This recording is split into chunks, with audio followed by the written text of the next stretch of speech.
Morning everyone, and welcome to Reveal Beauty and Wellness. This morning I'm talking to you about Stress Awareness Month.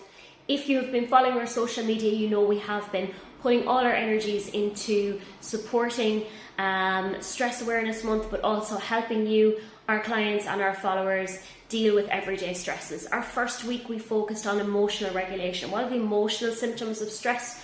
How do we recognize emotional stress in the body even when we don't think we're stressed? What does that look like in terms of physical symptoms? What does that look like in terms of behavioral symptoms? What does that look like in terms of emotional symptoms? So sometimes when you see it laid out for you, you can maybe pick and choose, and also how to overcome it. We kind of moved on then to kind of the toolkit, how to really build up your structure, build up those positive tools to help you when you are in times of stress. So I always am a big believer in daily structure and daily routine. If it's simple, something simple as getting out of bed and making your bed in the morning, getting to bed at the same time, rising at the same time. Sometimes the core and the structure really helps to get us moving forward, even on our most stressful periods.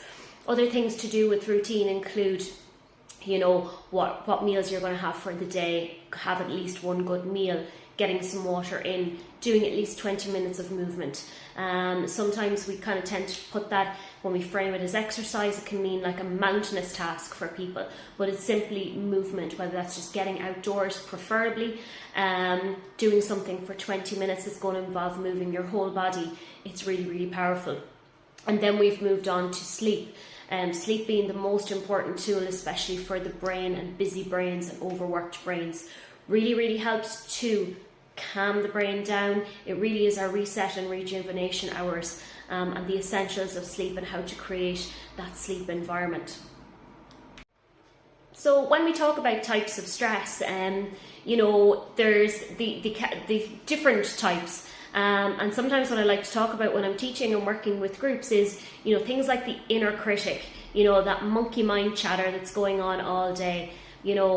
You're not good enough, who do you think you are? Creating negative scenarios and playing out those negative scenarios majority in your head. By and large, we're defaulted to think negatively. So it can be a challenge when we want to overcome negative thoughts, especially if they're running in your head all day, and we call that the inner critic or monkey mind. Sometimes the other facet of stress can be what we call that imposter syndrome, that fake it until you make it, trying to become and striving to become someone else even though you don't feel it inside, portraying, that other persona to get ahead, which is helpful in many ways. And I come back to that fake it till you make it. It does help incite momentum, but sometimes we can get a little bit lost in ourselves or trying to live up to that expectation of that persona, but not really feeling that that's who we truly are. Imposter syndrome can be difficult to navigate, and especially common for people in the career world, but also anyone in general.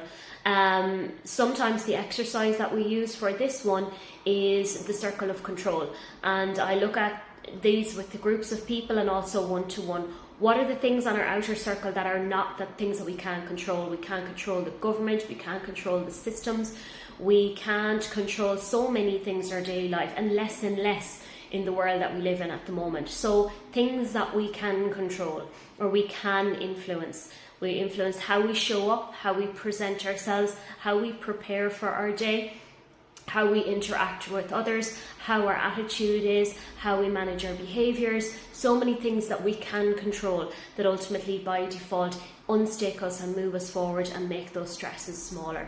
One of the exercises we use to help with the inner critic is what we call name it to tame it. A really short exercise that you can do on paper or in your mind's eye, where you kind of name what that stress is or what that critic is. And then, it's like addressing the elephant in the room. By default, you start making that, you address it head on, look at the reality or how unrealistic the inner critic is, which is very much so all of the time, and how to move forward past that. A powerful, powerful exercise. My one simple tip, and I love my little exercises, my toolkit, I always call it that. In my day, I always draw on what I call the plus and minus exercise. It's really, really good for periods of high stress, really, really good when you have a busy brain, when you can't seem to focus on things, you can't complete tasks, or you're finding you're starting things and can't get things done. And I would be guilty of same. So sometimes what I like to do is keep it on a sheet of paper. Half the paper on one side is a plus and one side is a minus. Things that you have gotten done today.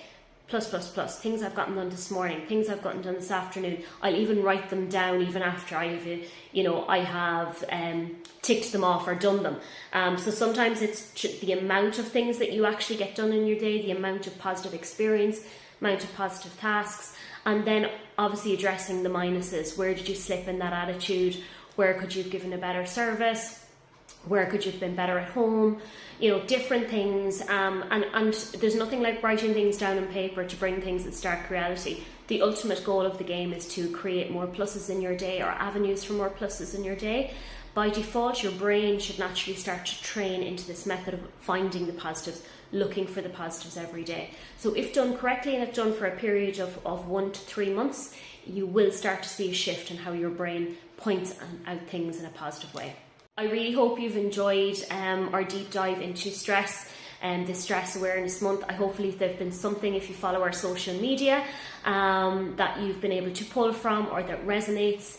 By all means, please feel free to DM us, feel free to put some comments in sections if you found this content helpful, if you'd like more of this content. Thanks so much for liking, sharing and following us, and we will see you soon.